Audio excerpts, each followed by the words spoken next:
Dora the Explorers, this site your bio वाली ma'am Amisha Saraswat and I welcome you all on our YouTube channel MathJX। तो बच्चों हमने पिछले session में heredity chapter को अच्छे से कवर अप किया था। आज की क्लास में हम हेरिडिटी चैप्टर के कुछ बहुत इंपॉर्टेंट PYQs करने जा रहे हैं आपके बोर्ड्स के। तो बेसिकली आज के सेशन के दो पार्ट्स होंगे। Part 1 will be of MCQs, जहाँ पर आपको असर्शन, रीजंस और बहुत ज़्यादा ब्रेनस्टॉर्मिंग वाले MCQs मिलेंगे। पार्ट 2 में आपको करने होंगे कॉम्पिटेंसी बेस्ड क्वेश्चंस।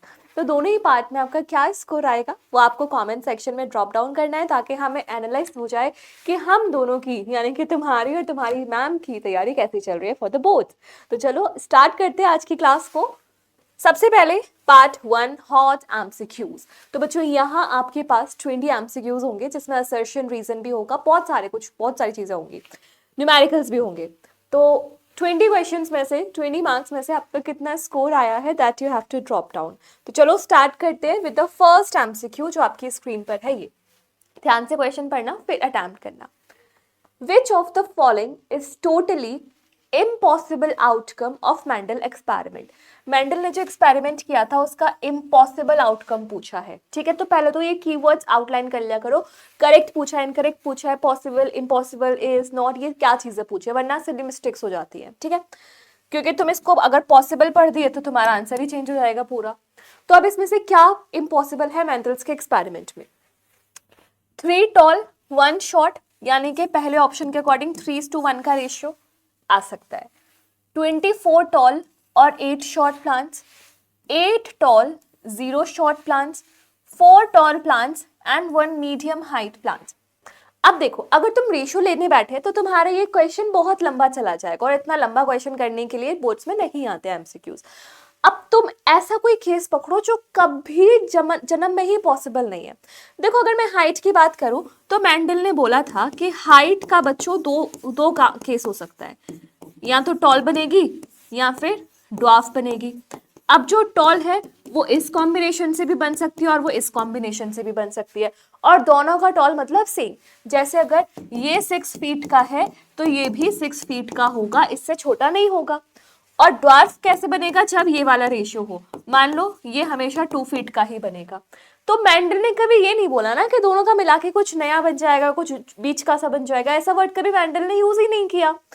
तो यहाँ पर तुम्हें फोर्थ ऑप्शन में दिख रहा होगा कि इसने बोला है 4 टॉल बन जाएंगे, एक मीडियम हाइट का बन जाएगा। तो मीडियम जैसी बात तो मेंडल ने कभी यूज ही नहीं करी है।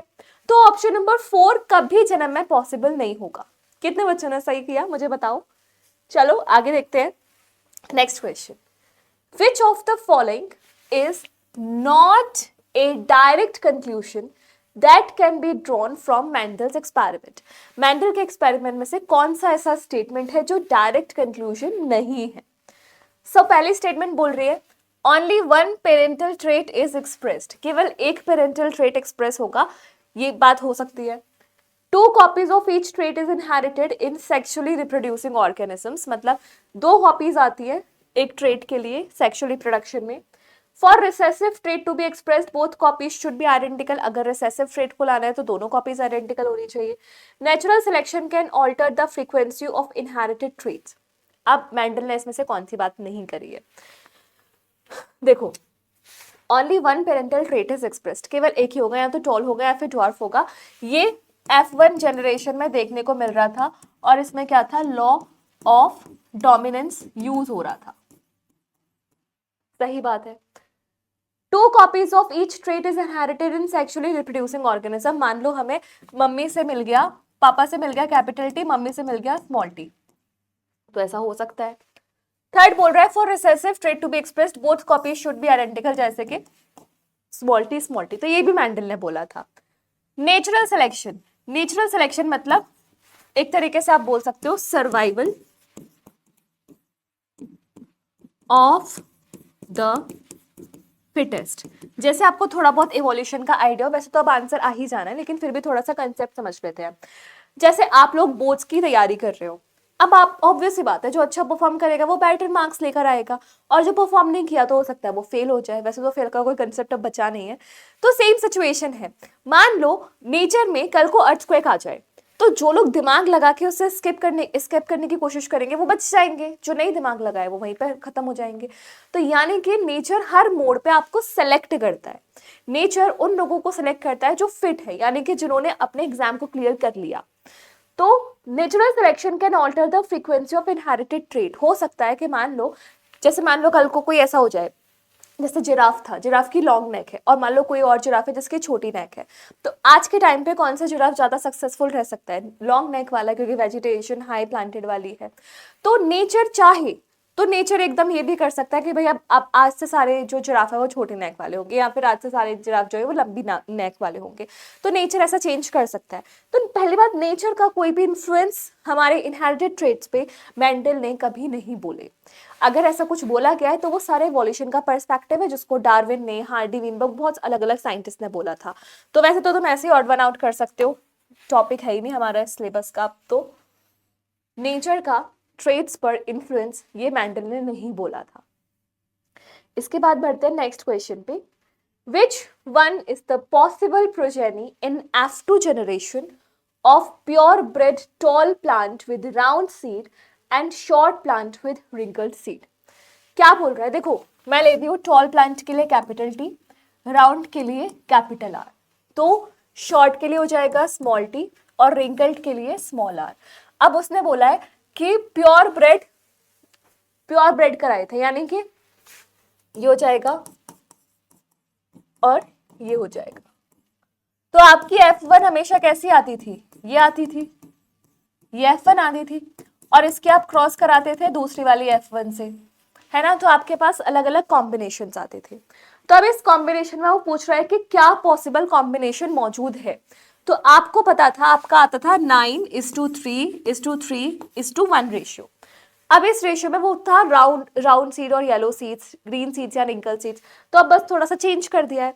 तो यहाँ पे 9 कैसे आएंगे? सारे डोमिनेंट वाले, यानी कि टॉल के साथ राउंड, और 1 क्या आएगा? दूसरे पेरेंट जैसा, विच इज शॉर्ट के साथ रिंकल्ड। और जो बीच के 3 आते थे बच्चों, वो कुछ नया ही कॉम्बिनेशन आता था। वो नया कॉम्बिनेशन क्या आ गया? जैसे मान लो टॉल के साथ रिंकल्ड आ गया, या फिर शॉर्ट के साथ राउंड आ गया, है ना? ये कॉम्बिनेशन हमारे पास मौजूद हो सकते हैं। अब बोल रहा है tall plant with round seed. Tall plant with round seed आ सकता है, आ सकता है। Tall plant with wrinkle seed, tall plant with wrinkle seed आ सकता है। Short plant with round seed, short plant with round seed आ सकता है, यानी कि ऑल ऑफ द अबव। यही हमारे पास पॉसिबल कॉम्बिनेशन है ना, जो हमारे पास आ सकते हैं F2 जनरेशन में। कैसे किया? आपको अपनी डाइहाइब्रिड क्रॉस का याद है, मैंने आपको डाइहाइब्रिड क्रॉस भी कराई थी 10 मिनट्स में समझने वाली वीडियो, आप उसको भी चेकआउट कर सकते हो, है ना? तो यहाँ पे क्या होगा? ये कॉम्बिनेशंस हैं जो विजिबल होंगे हमारे पास। तो ये सारे ऑप्शंस अवेलेबल हैं, that's why option number D is the right answer. ये सारे कॉम्बिनेशंस हमारे पास मौजूद होंगे, जिसमें से ये 9 और ये 1 ये बिल्कुल पेरेंटल जैसे होंगे, पेरेंटल डोमिनेंट, पेरेंटल रिसेसिव, और ये बीच के कैरेक्टर्स जो कुछ नया मिला के बनते हैं। समझ में आ गया? चलो, अच्छा क्वेश्चन था। इसके बाद नेक्स्ट क्वेश्चन देखते हैं। Which section of DNA provides information for one protein? DNA का कौन सा सेक्शन है जो एक प्रोटीन बनाने की इंफॉर्मेशन देता है? न्यूक्लियस, क्रोमोसोम्स, ट्रेट्स और जीन्स। तो आपको पहले चारों वर्ड्स का थोड़ा सा क्लैरिटी होनी चाहिए। जैसे हमारा जो न्यूक्लियस है, ये न्यूक्लियस, मान लो न्यूक्लियस में एक ये क्रोमोसोम है, ठीक है? अब इस क्रोमोसोम को अगर आप अंदर से देखो तो ये क्रोमोसोम कुछ नहीं है, ये डीएनए से ही मिलके बना होता है। और इस डीएनए के पर्टिकुलर सेक्शंस, जैसे ये एक सेक्शन हो गया या फिर ये एक सेक्शन हो गया, ये पर्टिकुलर सेक्शन मान लो आपका बना रहा है नोज की शेप, ये पर्टिकुलर सेक्शन बना रहा है जैसे कि मान लो आपकी आईज का कलर। तो ये जो पर्टिकुलर सेक्शन है डीएनए के जो कुछ ना कुछ इंफॉर्मेशन बना रहे हैं, उनको हम नाम देते हैं जीन्स। और जीन्स क्या है? आपकी यूनिट ऑफ इनहेरिटेंस। जीन्स है आपकी यूनिट ऑफ इनहेरिटेंस। तो फाइनली ये जो नोज है या आईज है, इनको बनाने के लिए भी रिक्वायर प्रोटीन। तो उस प्रोटीन को बनाने की इंफॉर्मेशन किसने दी? न्यूक्लियस ने दी? नहीं, डीएनए ने दी। हाँ, लेकिन डीएनए के सीक्वेंस को क्या बोला गया? जीन। और ट्रेट क्या है? ट्रेट जो तुम्हारे सामने आ रहा है प्रोटीन की वजह से। तो यहाँ पे जो आपका करेक्ट आंसर जाएगा वो क्या जाएगा बच्चों? Option number D, that is gene. कितने बच्चों का सही आया? चलो, मुझे उम्मीद है सारे बच्चों का ऑलमोस्ट ये आंसर सही आया होगा। अगर ऐसा है so you are doing amazing. चलो अगला क्वेश्चन देखते हैं। What is the probability that the male progeny will be a boy? पहली बात तो देखो क्वेश्चन की लाइन क्या है, male progeny will be a boy, always male progeny will be a boy, it can never be a girl. कुल मिला के आप क्वेश्चन ये देखो कि क्या प्रोबेबिलिटी है कि आगे आने वाला बच्चा लड़का ही होगा। अब जिन बच्चों को ये आता है वो तो चुटकियों में आंसर दे देंगे, फंसते हैं वो बच्चे जिनको नहीं पता, तो वो बच्चे थोड़ा सा दिमाग लगा के बोर्ड पे देखोगे, बहुत कम टाइम में मैं तुम्हें समझाऊंगी। ये बच्चों क्वेश्चन आया है आपका सेक्स डिटर्मिनेशन से, ठीक है। अब सेक्स डिटर्मिनेशन में क्या होता है, हम सबके पास नॉर्मल क्रोमोसोम्स होते हैं ऑटोसोम्स, और सेक्स क्रोमोसोम्स होते हैं।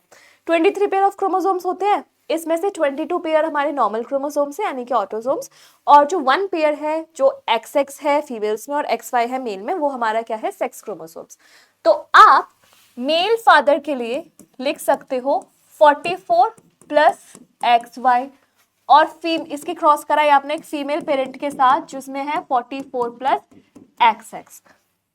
जब आप इनके गैमीट्स बनाओगे तो गैमीट्स में क्या हो जाता है, हाफ हाफ क्रोमोसोम्स बच जाते हैं। तो एक गैमीट बनेगा 22 प्लस एक्स, एक गैमीट बनेगा 22 प्लस वाई। यहां पे जो गैमीट्स बनेंगे वो क्या बनेंगे, दोनों केस में सेम बनेंगे, 22 प्लस एक्स और 22 प्लस एक्स। जब हम इनकी आपस में क्रॉसिंग कराएंगे, जैसे इसकी इसके साथ, फिर इसकी इसके साथ, then like this and like that, male के सारे गैमीट्स के फीमेल के सारे गैमीट्स के साथ कॉम्बिनेशन करवाओगे तो क्या रिजल्ट आएगा, ध्यान से देखना। ये उसके साथ करेगा तो 44 प्लस एक्स एक्स, ये हो जाएगा 44 प्लस एक्स एक्स, ये हो जाएगा 44 प्लस एक्स वाई, और ये हो जाएगा 44 प्लस एक्स वाई।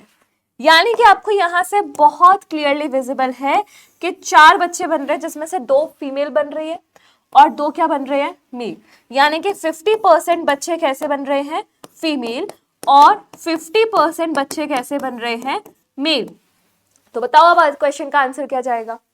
क्वेश्चन का आंसर जाएगा ऑप्शन नंबर 1। हर बच्चे की मेल या फीमेल बनने की प्रोबेबिलिटी होती है 50%। क्लियर? चलो बहुत बढ़िया।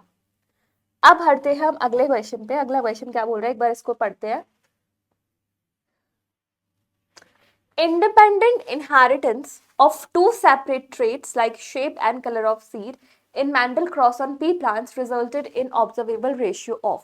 क्वेश्चन ये बोल रहा है कि एक इंडिपेंडेंट एक्सप्रेशन हुआ है, एक इंडिपेंडेंट ट्रांसफर हुआ है कैरेक्टर्स का। 2 कैरेक्टर्स है, क्या क्या, एक तो शेप है सीड की और एक कलर है सीड का। अब जब 2 कैरेक्टर्स को आप पढ़ते हो तो उसे क्या बोलते हैं हम, डाई हाइब्रिड क्रॉस। देखो सिंपल है, एक के लिए आप बोलोगे, एक कैरेक्टर को पढ़ना है तो मोनो हाइब्रिड क्रॉस, अगर आपको 2 कैरेक्टर पढ़ा जा रहा है तो डाई हाइब्रिड क्रॉस, अगर 3 कैरेक्टर पढ़ रहे हो तो ट्राई हाइब्रिड क्रॉस। इस तरीके से चलती चली जाती है ना। तो 2 कैरेक्टर्स का गिवन है। अब तुम्हारे में मोनो है, डाई है, आगे का तो है ही नहीं कोई रोल।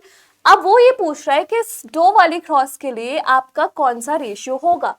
अब बच्चों के मन में सवाल आएगा, मैम हम जीनोटिपिक रेशियो देखें या फिनोटिपिक रेशियो देखें, तो यहाँ पर तो जीनोटिपिक रेशियो है ही नहीं। आप लोग जरा मुझे साथ में कमेंट बिलो क्या करना है, जीनो, मैंने आपको इसकी ट्रिक बताई थी, याद हो तो, genotypic ratio of dihybrid cross, ये आपको कमेंट करके बताना है, genotypic ratio of dihybrid cross. तो फिलहाल तो आपको यहाँ पे डाई हाइब्रिड क्रॉस का फिनोटिपिक रेशियो बताना है, जो क्या हो जाएगा, option number B, 9:3:3:1 is the right answer. चलो नेक्स्ट क्वेश्चन, ध्यान से समझना। A pregnant woman has equal chance of her baby being blood group A or blood group AB which of the following shows the possible genotypes. अब देखो ये question को करने के लिए ना आपको थोड़ा सा ब्लड ग्रुपिंग की नॉलेज होनी चाहिए। जो बच्चे नहीं जानते उनको मैं थोड़ा सा बता देती हूँ ब्लड ग्रुपिंग के बारे में। ब्लड ग्रुप, देखो हमारा ब्लड ग्रुप ए है, बी है या ए बी है, डिपेंड करता है कि हमारे आरबीसी के ऊपर, जैसे ये आरबीसी है, आरबीसी की शेप होती है बाइकनकेव, आरबीसी के ऊपर ऐसे एंटीने बैठे होते हैं, इन एंटीनेस को हम बोलते हैं शुगर। ये शुगर 3 टाइप की हो सकती है, ए बी या फिर ए और बी साथ में, तो ये कंडीशन है, ठीक है। तो अब ये जो शुगर बनानी है हमें, ये बनाते हैं जीन्स, ठीक। तो अब ब्लड ग्रुप बनाने वाला जो जीन है उसका नाम है आई जीन, लेकिन तुम्हें पता है कि जीन की अल्टरनेटिव फॉर्म्स को हम अलील्स बोलते हैं। तो इस आई जीन की 3 अल्टरनेटिव फॉर्म्स हैं, आई ए, आई बी, आई ओ, 3 अलील्स हैं, ठीक है। अब हमारे अंदर इसके कितने अलील्स हो सकते हैं? 2 हो सकते हैं। इनमें से कोई भी 2 अलील्स हमारे अंदर हो सकते हैं। क्यों? क्योंकि हमारे पास 2 क्रोमोसोम्स आते हैं मम्मी पापा से, और मम्मी पापा कोई एक एक अलील ही डालते हैं। तो हो सकता है हमारे पास ए वाला हो, बी वाला हो, ए वाला हो, ओ वाला हो, 2 ओ वाले हो, 2 बी वाले हो, कुछ भी हो सकता है हमारे पास, तो ठीक है। अगर हमारा ए अलील हुआ तो ये बनवाएगा कौन सी शुगर? ये जो शुगर लगेगी आरबीसी के ऊपर, ए नाम की लगेगी। अगर हमारे अंदर बी वाला आया तो ये शुगर लगेगी बी नाम की, और अगर हमारे अंदर ओ वाला आया तो कुछ नहीं लगेगा, तो कुछ भी नहीं लगेगा, ठीक है। तो अब होगा क्या, और आगे क्या जानना पड़ेगा तुम्हें? आई ए अलील क्या होता है इनमें से? डोमिनेंट। आई बी अलील भी कैसा होता है इनमें से? डोमिनेंट। आई ओ अलील कैसा होता है इनमें से? रिसेसिव, ठीक है। अब तुम्हारे पास जो पॉसिबल कॉम्बिनेशंस हैं, वो पॉसिबल कॉम्बिनेशंस क्या क्या आ सकते हैं? क्या क्या कॉम्बिनेशन आ सकते हैं? हो सकता है एक बार आई ए के साथ आ जाए मेल और फीमेल क्रोमोसोम्स में, हो सकता है एक बार आई ए आई बी के साथ आ जाए, या फिर आई ओ के साथ आ जाए। यही पॉसिबिलिटी है, ए के साथ आ जाए, ए बी के साथ आ जाए, ए ओ के साथ आ जाए। अब बी वाले के केस में क्या हो सकता है? आई बी के साथ आ जाए, आई ए के साथ आ जाए, आई ओ के साथ आ जाए। यही पॉसिबिलिटीज है। आई ओ के साथ क्या हो सकता है? आई ओ के साथ आ जाए, आई ए के साथ आ जाए, आई बी के साथ आ जाए। यही पॉसिबिलिटीज है। अब इन पॉसिबिलिटीज में से तुम्हें दिख रहा होगा कुछ कुछ अपने आप को रिपीट कर रही हैं, तो हमें रिपीटेशन तो नहीं कराना, हम तो रिपीटेशन नहीं कराएंगे। तो तुम्हारे पास क्या है नया? आई बी, आई ओ, आई बी रिपीट हो गया तो इसे हटा दो। आई ओ रिपीट नहीं हुआ, आई ओ रिपीट नहीं हुआ, आई ओ रिपीट हो गया तो इसे हटा दो, आई ओ रिपीट हो गया तो इसे हटा दो। यानी कि तुम्हारे पास टोटल कॉम्बिनेशन क्या बचते हैं? तुम्हारे पास बचता है क्या? आई ए आई ए, आई ओ, ठीक है, आई ए आई बी, आई बी आई ओ, और आई ओ। यही 6 पॉसिबल तुम्हारे पास कॉम्बिनेशंस बचते हैं। अब मैंने तुम्हें ये जो इन्फॉर्मेशन बताई है, इस इन्फॉर्मेशन का यूज करना है तुम्हें, ठीक है। इस इन्फॉर्मेशन का तुम्हें यूज करना है। अगर ए वाला हुआ तो कौन सी शुगर लगेगी? ए। अगर ए और ओ हुआ तो डोमिनेट कौन करेगा? ए। ओ रिसेसिव है तो अगेन कौन सी शुगर लगेगी? ए। अगर ए और बी हुआ तो दोनों डोमिनेंट है तो दोनों शुगर लगेगी, दोनों, यानी कि ए भी लगेगा और बी भी लगेगा, ठीक है। तो ये वाला जो ब्लड ग्रुप होता है ये क्या होता है? A B blood group. A B blood group में यानी कि ए शुगर भी है, बी शुगर भी है, ठीक है। इसके बाद बी वाला लगा है, आई बी है तो बी लगेगी, आई हो है, बी डोमिनेट करेगी, बी लगेगी। आई ओ है, कुछ नहीं लगेगा क्योंकि ये रिसेसिव है तो कोई शुगर नहीं लगेगी। इतनी बात समझ में आई है ना? यही पॉसिबिलिटीज हैं हमारे पास। तो तुम्हारे पास देखो तुम्हारे पास क्या क्या है? तुम्हारे पास ब्लड ग्रुप्स क्या क्या हो सकते हैं, ध्यान देना। तुम्हारे पास ब्लड ग्रुप हो सकता है ए, तुम्हारे पास ब्लड ग्रुप हो सकता है बी, तुम्हारे पास ब्लड ग्रुप हो सकता है ए बी, और तुम्हारे पास ब्लड ग्रुप हो सकता है ओ। ये 4 टाइप के ब्लड ग्रुप ही सुने होंगे तुमने दुनिया से, ठीक है। तो अगर हमारे पास ए बी ब्लड ग्रुप हुआ, सबकी आरबीसी बना लेते हैं। RBC RBC RBC RBC. तो अगर हमारा ब्लड ग्रुप है ए, तो इसके ऊपर ए नाम की शुगर लगेगी। अगर हमारा ब्लड ग्रुप है बी, तो इसके ऊपर बी नाम की शुगर लगेगी।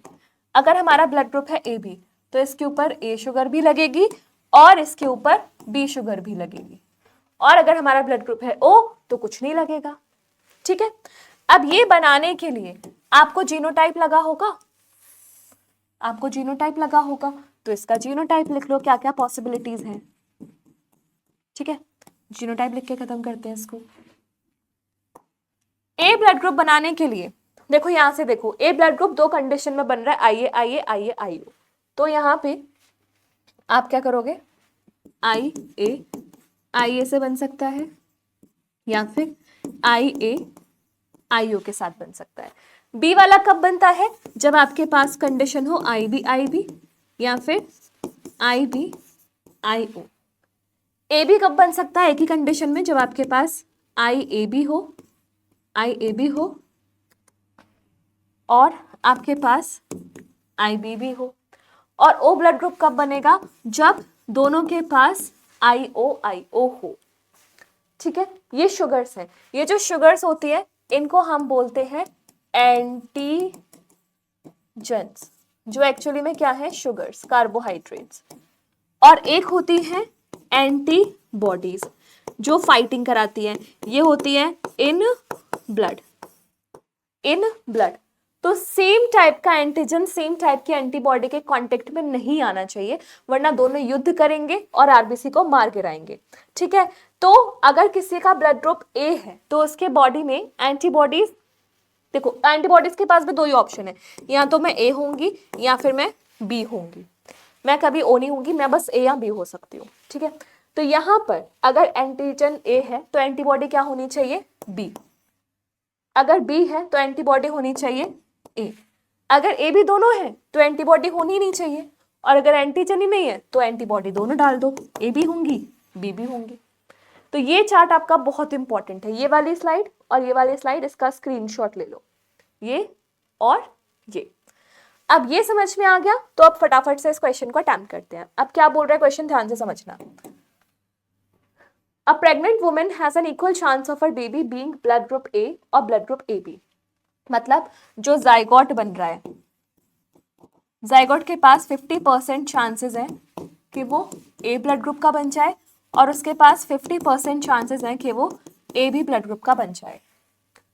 Which of the following shows the possible genotypes of the woman and the father? अगर ऐसा बन रहा है तो यानी कि मम्मी पापा का ब्लड ग्रुप क्या रहा होगा। अब पहला ऑप्शन बोल रहा है, देखो पहले ऑप्शन से शुरू करते हैं। पहला ऑप्शन बोल रहा है आई ए इंटू आई बी आई ओ। तो इसकी क्रॉस करके देखते हैं क्या रेशियो निकल के आता है। तो ए का बी के साथ ए बी बन जाएगा, ए का ओ के साथ ए बनेगा, ए का बी के साथ ए बी बन जाएगा, ए का ओ के साथ ओ बन जाएगा। तो यहाँ पे सॉरी ए बनेगा ना, ए बनेगा। तो यहाँ पे आपको दिख रहा है कि 2 ए हैं और 2 ए बी, यानी कि 50-50% रेशियो फॉलो हो रहा है, 50-50। तो कायदे से तुम्हारा फर्स्ट ऑप्शन ही आंसर आ गया। लेकिन कोई बात नहीं, हम एक और ऑप्शन ट्राई कर लेते हैं, क्या ही जा रहा है, हमारा तो प्रैक्टिस हो जाएगी। दूसरा ऑप्शन क्या बोल रहा है, आई ए आई बी और दूसरा आई बी आई ओ। तो जब आप इसकी क्रॉस कराओगे, इस पेरेंट का ब्लड ग्रुप ए बी है, इस पेरेंट का ब्लड ग्रुप बी है, तो ये हो जाएगा ए बी, ये हो जाएगा ए, ये हो जाएगा बी और ये हो जाएगा बी। तो इसमें तो कहीं से भी हाफ हाफ रेशियो नहीं है, तो आपका पहले ही ऑप्शन में हाफ हाफ रेशियो आ गया। तो आपका सही आंसर क्या जाने वाला है, ऑप्शन नंबर 1, ठीक है। So this is how you have to solve the questions related to your blood grouping. समझ में आया, मजा भी आया होगा, है ना। मजा आया तो दिल बना के जाना, ठीक। चलो अब अगला क्वेश्चन देखते हैं, ध्यान से समझना। What will be the number of chromosomes present in each gamete produced by plants if palisade cells? Palisades क्या होते हैं बच्चों? आपको याद है life processes? These are mesophyll cells of leaf. और ये गैमीट नहीं है, गैमीट नहीं है तो इनके पास क्रोमोसोम्स पेयर में होंगे, और ऐसे सेल्स को क्या बोलते हैं? Somatic cell. अगर क्रोमोसोम्स पेयर में होते हैं, सोमैटिक सेल्स, यानी कि क्रोमोसोम्स आर इन पेयर। ठीक है, तो कितने क्रोमोसोम्स है इसके पास? 28 क्रोमोसोम्स। एक second. What will be the number of chromosomes present in each gamete produced by the plants if palisade cells contain 28 chromosomes? 28 chromosomes है, यानी कि आपका डिप्लॉइड कंटेंट है 28, तो 28 को आप 2 से डिवाइड करो, 2 1 जा 2, 2 4 जा 8, है ना, तो 14 पेयर ऑफ क्रोमोसोम्स है, 14 पेयर। तो ये पूछ रहा है कि जब इसका गैमीट बनेगा, गैमीट बनेगा यानी कि 28 का जब गैमीट बनेगा तो 14 इस सेल को चले जाएंगे, 14 उस सेल को चले जाएंगे। भाई 14 पेयर का मतलब क्या है कि इस सेल में 14 इधर 14 इधर, तभी तो 28 बनेगा। तो जब गैमीट टूटेंगे तो गैमीट में आधों के पास 14 आएगा, आधों के पास 14 आएगा, तो क्या जाना चाहिए आंसर? ऑप्शन नंबर सी। ठीक है, बढ़िया। चलो अब अगला सवाल देखते हैं, क्या बोल रहा है। In P, a pure tall plant is crossed with a pure short plant. The ratio of pure tall to pure short in F2 generation is. अब देखो, capital T into small T कराया है सबसे पहले। पहले इसकी F1 बनाओगे। F1 आप कैसे भी क्रॉस बना लो, F1 आपकी आ रही है कैपिटल टी स्मॉल टी। अब F2 बनाने के लिए आपको क्या करना पड़ेगा? F1 की F1 से क्रॉस कराओगे, यानी कि सेल्फिंग कराओगे, तो कैपिटल टी ये आ जाएगा, है ना। तो इसके गैमीट्स क्या बनते थे? ये बनता था, ये बनता था। इसके गैमीट्स क्या बनते थे? ये बनता था, ये बनता था। तो जब आप इनकी सेल्फिंग कराओगे, गैमीट्स का फ्यूजन कराओगे, तो आपके पास क्या कॉम्बिनेशन बन के आएंगे? आपके पास 4 कॉम्बिनेशन बन के आएंगे। देखो कौन कौन से। कैपिटल टी के साथ कैपिटल टी, कैपिटल टी के साथ स्मॉल टी के साथ कैपिटल टी, और स्मॉल टी के साथ स्मॉल टी। ये आ रहा है, इसको आप बोलते हो 1:2:1 रेशियो, या फिर फिनोटाइप के हिसाब से 3:1 रेशियो। लेकिन क्वेश्चन क्या बोल रहा है वो मैंडेटरी है। क्वेश्चन बोल रहा है कि the ratio of pure tall to pure short. Pure का मतलब ध्यान रखना, प्योर मीन्स होमोजाइगस। तो अब वो रेशियो पूछ रहा है केवल होमोजाइगस टॉल और होमोजाइगस रिसेसिव, यानी कि इसका रेशियो और इसका रेशियो। तो इन दोनों का आपस में रेशियो क्या है बच्चों? 1:1। समझ में आया? वो इनको नहीं पूछ रहा, इनको तो गोली मार दो, वो पूछ रहा है प्योर टॉल और प्योर ड्वार्फ का रेशियो। तो इस हिसाब से आपका कौन सा आंसर जाएगा? Option number C. इस वाले क्वेश्चन में मुझे मैंडेटरी जानना है कि कितने बच्चों का सही आंसर आया। ठीक है, चलो next question. If a round green seeded pea plant is crossed with wrinkled yellow seeded plant, the seed produced in F1 are. देखो अब यहाँ पे ये बोल रहा है, ऐसे कंडीशन बोल रहा है, कैपिटल आर, ये क्या बन रहा है? देखो ये ब्रेनस्टॉर्मिंग क्वेश्चन है, एक बार है ना वीडियो को पॉज करके इसका क्वेश्चन सॉल्व करना, ठीक है? तब तक मैं करती हूँ। Capital R small Y into small R capital Y, ये बनाया इसने, ठीक है? ये पेरेंटल जनरेशन बनाई है। तो अब तुम्हारे पास गैमीट्स क्या आएंगे सब तरह के? कैपिटल आर स्मॉल वाई, यहाँ पे गैमीट्स क्या आएंगे? Small R capital Y. अब जब F1 बनेगी, F1 सारी कैसी बनेगी? F1 बनेगी capital R capital Y small Y, F1 तो यही बनेगी। अब यहाँ पर कैपिटल आर का मतलब था राउंड सीड से, और यहाँ पर कैपिटल वाई का मतलब था येलो सीड से, क्योंकि दूसरा वाला वाई तो कलर बता रहा है। तो यहाँ पे आपके सारे सीड्स कैसे बनने वाले हैं? राउंड, क्योंकि कैपिटल आर है, और येलो। डरने की बात ही नहीं है, बहुत सिंपल सा क्वेश्चन था, है ना? तो कौन सा आंसर जाएगा आपको? Option number first, round and yellow. Clear? चलो आगे बढ़ते हैं नेक्स्ट क्वेश्चन पे। 2 pea plants, one with round green seeds and another with wrinkled. अच्छा, अभी उसी क्वेश्चन को थोड़ा एक्सटेंड किया गया, देखो करते हैं। ये सीड है स्मॉल y और दूसरा वाला है small r capital Y। Seeds produce F1 that have round yellow seeds. अब यहाँ से F1 बन रही है which is capital R capital Y small y, ठीक है, यानी कि राउंड और येलो है। व्हेन F1 प्लांट्स आर सेल्फ्ड, जब इनकी आपने सेल्फिंग कराई इन दोनों की, so F2 progeny will have new combination of characters. तो अब तुम्हें चूज करने हैं न्यू कैरेक्टर्स। आपको याद होगा ये क्वेश्चन बिल्कुल इस वाले क्वेश्चन से सिमिलर है जो अभी हमने यहाँ पे किया था। यही क्वेश्चन था, है ना, यही आपके रेशियो वाले थे 9:3:3:1। तो बिल्कुल इसी रेशियो में आपको पता होना चाहिए कि 9 और 1 वाला तो बिल्कुल पेरेंट्स जैसा था, राउंड येलो और रिंकल ग्रीन। 9 और 1 का रेशियो आता था, बीच के जो 2 बचते थे यही तो नया कॉम्बिनेशन आते थे ना। तो अब वो यहाँ पे बोल रहा है कि नया कॉम्बिनेशन क्या हो सकता है, नया कॉम्बिनेशन। तो देखो ध्यान दो, नया कॉम्बिनेशन क्या होगा। अब आपको देखना है, एक है राउंड ग्रीन, ठीक है, और दूसरा क्या है, रिंकल्ड येलो।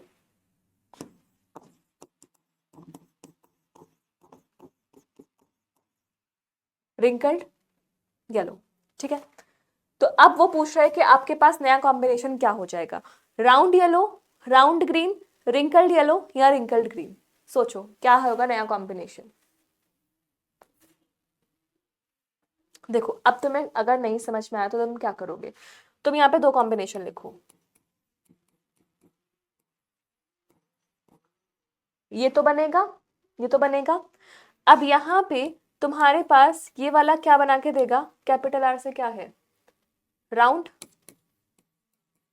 और कैपिटल Y से येलो है। और यहाँ पे क्या है तुम्हारे पास, स्मॉल r से रिंकल्ड, और यहाँ पे आ जाएगा ग्रीन।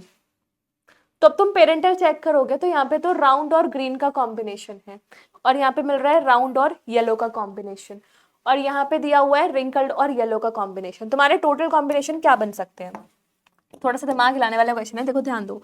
तुम्हारे पास बनेगा राउंड येलो, तुम्हारे पास और क्या बनेगा, रिंकल्ड येलो, तुम्हारे पास बनेगा राउंड ग्रीन, और तुम्हारे पास बनेगा रिंकल्ड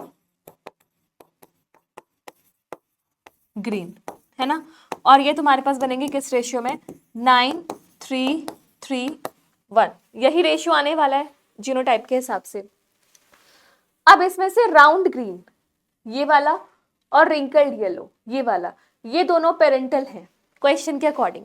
तो अब जो नया कॉम्बिनेशन आएगा वो आएगा राउंड येलो और रिंकल्ड ग्रीन, यानी कि राउंड येलो और रिंकल्ड ग्रीन, यानी कि 1 और 4 वाला, ऑप्शन नंबर 2। तो देखो तुम्हारे कैसे क्वेश्चन को मोल्ड कर सकता है। तुमने रट लिया राउंड येलो रिंकल्ड ग्रीन वही पेरेंटल होगा, लेकिन यहाँ पे क्वेश्चन चेंज कर दिया ऊपर की इंफॉर्मेशन को देके। तो आपको अपने क्वेश्चन को करते टाइम दिमाग को खोल के रखना होगा, ठीक है। चलो नेक्स्ट क्वेश्चन क्या बोल रहा है, मुझे पता ना कि 20 में से आपके कितने मार्क्स आए हैं एमसीक्यूज में, बहुत छाट के एमसीक्यूज दिए हैं। अ trait in an organism influenced by, trait किससे इन्फ्लुएंस होता है, ट्रेट सीधी सी बात है क्रोमोसोम से, और क्रोमोसोम्स आपको मम्मी पापा दोनों से मिलते हैं। तो यहाँ पे क्या आंसर जाना चाहिए, paternal DNA only, maternal DNA only, both paternal and maternal DNA, mummy और पापा दोनों के क्रोमोसोम से, मम्मी मतलब मैटरनल और पापा यानी कि पैटर्नल, यहाँ पे पैटर्नल की साइड पापा की साइड से, ठीक है। चलो next question, select the statement that describe characters of a gene, genes के कैरेक्टर्स डिस्क्राइब करने वाली statement. Genes are specific sequence of bases in DNA molecules, bases क्या होते हैं, जो डीएनए पे आप लेटर्स पढ़ते हो ना, ये ए टी जी सी, ये बेसिस है, तो इसी के सीक्वेंस को बोलते हैं, सही है। Gene does not code for protein, ये डज नॉट वर्ड गलत है, जीन तो प्रोटीन ही बनाता है। In individuals of a given species, specific gene is located on particular chromosomes. Her gene की पोजीशन फिक्स्ड है, जैसे मान लो यहाँ पे हाइट का जीन होगा, यहाँ पे आपके हेयर कलर का जीन होगा, तो ये पोजीशन फिक्स होती है, हाँ तो होती है। और each chromosome has only 1 gene, एक क्रोमोसोम के पास एक जीन होगी। In individual of given species a specific gene is located on a particular chromosomes. Each chromosome has only one gene. नहीं, गलत है। एक क्रोमोसोम के पास केवल एक जीन होगा, गलत। तो आपकी कौन सी स्टेटमेंट सही जाएगी? स्टेटमेंट 1 एंड 3, यानी कि ऑप्शन नंबर बी। ये लाइन क्या बोल रहा है? एक क्रोमोसोम पे एक जीन, ऐसा नहीं है। एक क्रोमोसोम पे बहुत सारे जीन्स भी हो सकते हैं, एक क्रोमोसोम पे आपके 2000 जीन्स भी हो सकते हैं, तो ये आपको पता होना चाहिए। अगला सवाल, the exchange in genetic material takes place in.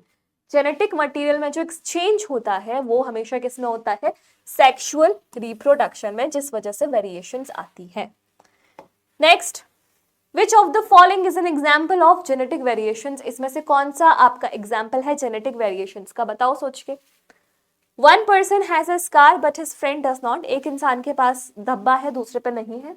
One person is older than other. एक पर्सन बूढ़ा है।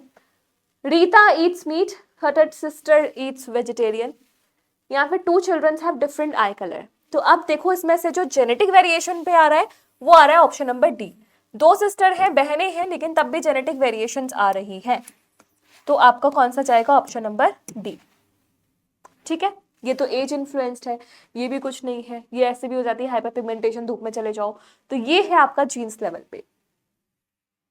Next question, in an experiment with pea plant, one tall plant was crossed with one dwarf plant. The resultant progeny obtained were 50% tall, 50% dwarf. What could be the genotype of parental plant? अब question में given है कि एक toll है, उसकी cross कराई है dwarf के साथ। अब टॉल भी तो आपके दो टाइप्स के है ना, हेट्रोजाइगस भी हो सकता है, होमोजाइगस भी हो सकता है। तो आप दोनों क्रॉस करा के देख लो, है ना, आपको रट भी जाएगा थोड़ा सा। ड्वार्फ के तो एक ही केस हो सकता है। मान लो ये मैंने ऐसे कराया, अब मान लो ये मैंने ऐसे कराया, तो यहां से क्या पॉसिबिलिटीज आएंगी? यहां से कैपिटल टी के साथ स्मॉल टी, कैपिटल टी के साथ small T, capital T small T, capital T small T, यानी कि सारे के सारे बच्चे कैसे आने वाले हैं? Capital T small T. यहाँ पे कैपिटल टी के साथ स्मॉल टी, कैपिटल टी के साथ स्मॉल टी, ये। इसके बाद स्मॉल टी के साथ स्मॉल टी और स्मॉल टी के साथ स्मॉल टी। तो ये बनेगा ड्वार्फ, ये बनेगा ड्वार्फ, ये बनेगा टॉल, ये बनेगा टॉल, यानी कि 50% टॉल, 50% ड्वार्फ। तो क्या आना चाहिए? Capital T small T into small T small T, क्योंकि एक प्लांट तुम्हारा रिसेसिव है। क्लियर? चलो नेक्स्ट क्वेश्चन, असर्शन रीजन है। ध्यान देना, आपके 3 क्वेश्चंस बचे हैं आपके 20 मार्क्स में से, तो आपको मुझे बताना है कि आपके कितने क्वेश्चन सही है। ठीक है, असर्शन बोल रहा है, असर्शन रीजन करने के लिए आपको सबसे बढ़िया ट्रिक ये है, आप असर्शन खत्म होते बिकॉज लगा दो सबसे पहले, बिकॉज, और फिर अपना रीजन पढ़ने लग जाओ, तो आपको खुद समझ में आ जाएगा कि ये ऐसा होता है क्योंकि। तो रीजन सही बैठ रही है नहीं बैठ रही है, you will get to know by yourself. Assertion है, dominant allele is an allele whose phenotype express even in the presence of another allele of that gene. Dominant allele वो एलील होता है जिसका phenotype एक्सप्रेस होगा दूसरे allele की presence में भी, दूसरा हो तब भी एक्सप्रेस करेगा। तो स्टेटमेंट तो सही है। ऐसा क्यों होता है? क्योंकि डोमिनेंट एलील को हम कैपिटल से रिप्रेजेंट करते हैं। कोई लॉजिक बना है इसका? वो एक्सप्रेस करता है क्योंकि हम कैपिटल टी से लिखते हैं। भाई स्मॉल टी से लिख दो तो एक्सप्रेस नहीं करेगा, गलत बात है ना। तो ये स्टेटमेंट वैसे सही है, आप डोमिनेंट को कैपिटल से लिखते हो, लेकिन ये रीजन बिल्कुल नहीं है इसका। तो ऐसे केस में आपको क्या लगाना होता है?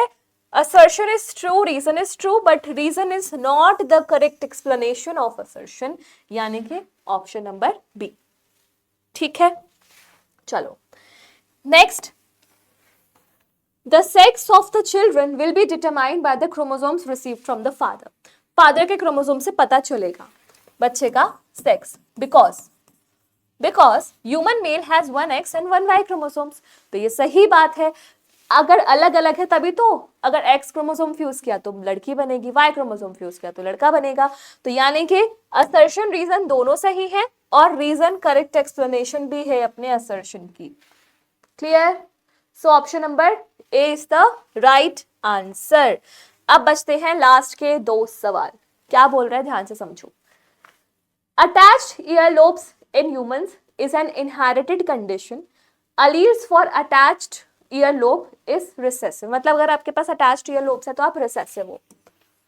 What are the chances of parents both having attached earlobes to have a child with attached earlobe? अगर रिसेसिव है और दोनों पेरेंट्स अटैच्ड ईयरलोब्स वाले हैं, मान लो अटैच्ड ईयरलोब्स को मैं लिख रही हूँ स्मॉल ए से, तो ये भी स्मॉल ए, ये भी स्मॉल ए, तो सारे बच्चे स्मॉल ए हो जाएंगे। तो क्या प्रोबेबिलिटी आएगी ऐसे पेरेंट्स की बच्चे की? 100%। Option number 4। वहीं अगर मैं इस वाले क्वेश्चन को सॉल्व करूं, a monohybrid cross is conducted between one variety of pea plant having pods that are full and another having pods that are constricted। आपको ये टेबल याद है ना, मैंने बताया था पॉट्स की शेप फुल भी हो सकती है, कॉन्स्ट्रिक्टेड भी हो सकती है, मतलब फुल हुई मटर का वो भी हो सकता है और पिचकी हुई मटर वाला भी हो सकता है। So what is the percentage of heterozygous offsprings in F1? बहुत ही सुंदर क्वेश्चन। देखो ये है पेरेंट और मजे की बात ये है कि F1 में सारे कैसे हो जाते हैं? हेट्रोजाइगस। तो ऐसे केस में कितना सिंपल आंसर है, क्या आएगा? 100%। Option number 1। तो ये हमने कर लिए अपने 20 हॉट एमसीक्यूज। अब आप लोग मुझे कमेंट सेक्शन में लिख के बताने जा रहे हो अपना स्कोर आउट ऑफ 20 तुमने कितना अचीव किया है। ठीक है, तो चलो, अगर जिस बच्चे के देखो 15 प्लस आ गए हैं तो वेरी वेरी वेरी गुड, अगर आपके 18 प्लस आ रहे हैं तो एक्सीलेंट, सुपर। ठीक है, तो आपको अपना स्कोर बताना है। ठीक है, चलो अब पार्ट 2 स्टार्ट करते हैं। Part 2 is the competency based questions. यहाँ पे 5 क्वेश्चंस होंगे, सॉल्व करेंगे, डिटेल्ड क्वेश्चंस है। इसमें भी आप स्कोर बताओगे कि आपके 5 में से कितने क्वेश्चन सही गए हैं। हर क्वेश्चन के सब क्वेश्चंस भी हैं। ठीक है, कुछ केस बेस्ड स्टडी भी है। तो स्टार्ट करते हैं पार्ट 2। अब देखो सबसे पहले क्या है, ए प्लांट विद रेड फ्लावर, ये रेड फ्लावर का प्लांट है, RW is crossbred with a plant with white flower, WW. There are 2 variations of gene controlling the color of the flower. The gene for red flower is dominant over white flower. ये red है, ठीक है, लेकिन ये heterozygous है, और ये white है और ये होमोजाइगस है। ठीक है,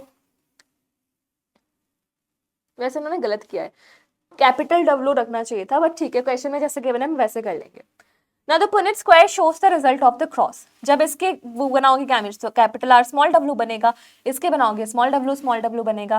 तो अब तुम बताना है what % of plant is likely to produce white flower। अब व्हाइट फ्लावर केवल इस कंडीशन में बनेगा, तो यहाँ पे तुम्हें 2 फ्लावर दिख रहे हैं जो कि व्हाइट है 4 में से, तो प्रोबेबिलिटी क्या आ जाएगी यहाँ पर? 50%। 50% of the flowers will be white and 50% of the flowers will be red। ठीक है, तो इस क्वेश्चन का आंसर क्या हो गया? Option number B, that is 50%। Next part इसका क्या पूछ रहा है? A red flower plant was cross bred with a white flower, what will be the colour of flower of the next generation. आपने इसकी क्रॉस इसके साथ कराई, तो सारे बच्चे कैसे बनेंगे? ऐसे बनेंगे। ठीक है, तो ये सारे बच्चे कैसे हो जाएंगे? रेड। तो क्या हो जाएगा? All red. तो आप होमोजाइगस डोमिनेंट की क्रॉस कराओगे तो सारे बच्चे कैसे आ जाएंगे? Heterozygous dominant. और आपने हेट्रोजाइगस के साथ कराया था रिसेसिव का, जो हमने पीछे एमसीक्यूज में भी देखा था, तो 50-50 का रेशियो आ जाता है। ठीक है, now what would have caused the variation in gene of the flower colour? क्या चीज है जिसने वेरिएशन कॉज की होगी? तो सबसे पहले आपको ये वर्ड्स का मतलब पता होना चाहिए। म्यूटेशन मतलब sudden changes in DNA sequence, और ये इनहेरिटेबल होते हैं, इनहेरिटेड। ठीक है, इनहेरिट हो सकते हैं।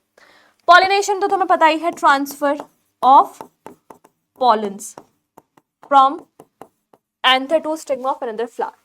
स्पीशिएशन क्या होता है? फॉर्मेशन ऑफ न्यू स्पीशीज, नई स्पीशीज का फॉर्मेशन स्पीशिएशन होता है। और अडेप्टेशन मतलब अपने आप को अकोमोडेट करना, अपने आप को सराउंडिंग के हिसाब से ढालना। ठीक है, तो अब तुम्हें क्या लगता है कि क्या है वो रीजन जिसने फ्लावर के कलर में वेरिएशंस लाया? Is it sudden change, is it pollen transfer, is it new species formation, is it accommodation? तो बच्चों आपका सही आंसर आएगा क्या? म्यूटेशन। ठीक है, सडन चेंजेस जो होते हैं डीएनए सीक्वेंस जो हमारे जीनोटाइप को चेंज करते हैं, वही आपकी वेरिएशंस कॉज करते हैं। Read the passage carefully and answer the following questions. From a genetic disorder is inherited medical condition. ठीक है, it can be passed from parents to their children. Example, एक जेनेटिक डिसऑर्डर है, कोई genetic disorder है, वो parents से बच्चों में ट्रांसफर हो सकती है, और इसके एग्जाम्पल है cystic fibrosis, sickle cell, haemophilia. ये 3 बीमारियां हैं मान लो। Parents who are heterozygous for these conditions are called carrier. They do not usually have the disorder themselves. This is shown in the Punnett square for cystic fibrosis. ठीक है. An individual who is homozygous with recessive allele will develop cystic fibrosis. मतलब अगर ये हुआ तो कोई दिक्कत नहीं, ये हुआ तो कैरियर होंगे लेकिन आपको कोई दिक्कत नहीं, और ये हुआ तो आप हो जाओगे अफेक्टेड। ये क्वेश्चन में इंफॉर्मेशन गिवन है। अब क्या बोला जा रहा है आगे? ये क्रॉस कराई है जेनेटिक डिसऑर्डर्स आर, सबसे पहले पूछा जेनेटिक डिसऑर्डर्स, क्वेश्चन में बोल रहा है इनहेरिटेड होते हैं, तो क्या चला जाएगा आपका ऑप्शन नंबर ए, इनहेरिटेड। ठीक है, आगे पूछ रहा है which of the following statement is correct in reference to cystic fibrosis. Cystic fibrosis के रिस्पेक्ट में पूछा है। Two heterozygous parents carrier capital C small C have a 2 in 4 chances of passing it to their children's.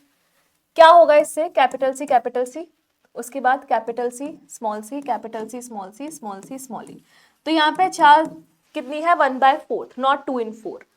2 heterozygous have 1 in 4 chances of passing। तो देखो ये 2 heterozygous है और एक बच्चा इनका आ रहा है जो कि अफेक्टेड हो रहा है, तो 1 in 4 have the chances of getting deceased। Option number B is the right answer. State the probability percentage of children without cystic fibrosis। तो without cystic fibrosis यहाँ पे कितने होने वाले हैं? बचे हुए 3। ये इनको कोई डिसीज नहीं है, तो क्या हो जाएगा? 75%। 75%। Option number A. समझ में आया? कितना सिंपल क्वेश्चन है। आपको सारी इंफॉर्मेशन क्वेश्चन में गिवन है, आपको उसी इंफॉर्मेशन का यूज करके आंसर्स को सॉल्व करना है। Next, state the probability of % of children with cystic fibrosis if the parents are homozygous with recessive allele। अगर पेरेंट्स ये हैं तो बच्चे तो सारे यही आने हैं, तो यहाँ पे क्या हो जाएंगे? All affected. तो कौन सा ऑप्शन चला जाएगा? Option number C, that is 100%। ठीक है, चलो नेक्स्ट क्वेश्चन। अब पैसेज है, ध्यान से पढ़ना। Read the passage and carefully question the following questions from inheritance is acquiring of genetic characters or traits from parent by offspring। inheritance का मतलब आपने characters acquire कर रहे हैं। in humans both parents equally contribute to inheritance। दोनों parents transfer करते हैं। in 1860 Rieger Mandel studied the rules of inheritance। he conducted an experiment on pea plants for the same। he cultivated pea plants and observed their patterns of inheritance from one generation to next। This observations से वो Mendel law, मतलब ये सारी information वो है जो तुम्हें पता है। अब देखते हैं इस पैसेज से क्वेश्चन क्या पूछा गया है। The 2 versions of a trait which are brought in by male and female gametes are situated on copies of same chromosomes, 2 different chromosomes, sex chromosomes या any chromosomes। क्या बोला गया है? देखो, the 2 versions of a trait which are brought in by the male and females are situated on copies of the same chromosome नहीं होगा, एक ही chromosome की कॉपी पे नहीं होगा, बल्कि 2 डिफरेंट क्रोमोसोम्स पे होगा। नो डाउट वो क्रोमोसोम्स एक दूसरे के आमने सामने होंगे, पेयर्स में होंगे, होमोलोगस होंगे, बट वो डिफरेंट क्रोमोसोम्स होंगे, एक ही क्रोमोसोम की कॉपी नहीं होगी, वरना एक ही टाइप का ट्रेट आएगा। ठीक है, now if round green seeded pea plant is crossed with wrinkled plant, the seed produced in F1 generation is कैसा हो जाएगा? Capital R small R, capital Y small Y. Capital R क्या बनवा रहा है? राउंड। कैपिटल वाई क्या बनवा रहा है? येलो। तो क्या हो जाएंगे? Round yellow. Option number A. ठीक है, dash is observable set of characters of an organism. Phenotype बोलते हैं इसको, जो तुम देख पा रहे हो किसी ऑर्गेनिज्म में कैरेक्टर्स, उनको बोलते हैं हम phenotype. Select the statement that describes characters of a genes. यह हमने पहले करा हुआ है ना। Genes are specific sequence of DNA, सही बात। Gene does not code for protein, गलत बात। In individual of given species gene is located on particular chromosome, सही बात। तो यहाँ पे आपके ए और सी सही थे। अभी हमने पीछे किया था ना ऐसा PYQ MCQs में, वही वाला क्वेश्चन है, बस उस पे बेस्ड है। Now fourth question, will all the organisms from a cross between two homozygous dominant would have same phenotype? अगर आप दो homozygous dominant के बीच में क्रॉस करवा रहे हो तो सब सेम phenotype रखेंगे? बिल्कुल रखेंगे। तो क्या आ जाएगा इसका? yes. What proportion of offsprings from, ये बीच में क्रॉस का साइन है, क्रॉस, ये भी क्रॉस, ये भी cross, would be BB। Second बोल रहा है आपने क्रॉस कराई है इसके बीच में, तो कितने बच्चे बनेंगे आपके कैपिटल बी कैपिटल बी? तो ये बनेगा कैपिटल बी, ये बनेगा कैपिटल बी स्मॉल बी, ये बनेगा कैपिटल बी और ये बनेगा कैपिटल बी स्मॉल बी। पूछना कितना है उसने? कैपिटल बी, तो कितना बन जाएगा? 50%। Next question, What proportion of offsprings from this cross would be small c? तो ये आपकी हेट्रोजाइगस वाली क्रॉस है और आपको याद हो तो 1/4 बनते हैं, 1/4। तो ये हो जाएगा capital C capital C, capital C small C, capital C small C, small C small C. कितना पूछ रहा है उसने? स्मॉल सी, तो कितना बनता है ये? 25%। ठीक है। What proportion of offsprings from TT into capital T would be small t? चलो ये भी कर लो। इसकी क्रॉस कराई है इसके साथ, ये हमारा इस टाइप का थर्ड क्वेश्चन है, हमने पहले भी कर लिया MCQs में। तो यहाँ पे क्या बनेगा? Capital T small T, small T small T, small T capital T और स्मॉल टी। कैसे चाहिए इसको? Small T. तो यहाँ पे कितने बन रहे हैं? 50%। ये क्वेश्चन 2 मार्क्स का है, ठीक है। What proportion of offsprings from two homozygous recessive organisms would be homozygous recessive? अगर आपके पास दो homozygous recessive है तो सारे बच्चे homozygous recessive बनेंगे, यानी कि इसकी वैल्यू कितनी आ जाएगी? 100%। समझ में आया? ठीक है। तो ये बेहतरीन क्वेश्चन था जिसके आपके 5 सब टाइप्स थे and this question was of 2 marks. ठीक है, तो चलो ये था आज के हेरिडिटी चैप्टर के इंपॉर्टेंट बोर्ड PYQs और कुछ इंपॉर्टेंट कॉम्पिटेंसी बेस्ड क्वेश्चंस। आपने क्या स्कोर किया है in MCQ part as well as your competency based question marks, आपको मुझे कमेंट सेक्शन में बताना है।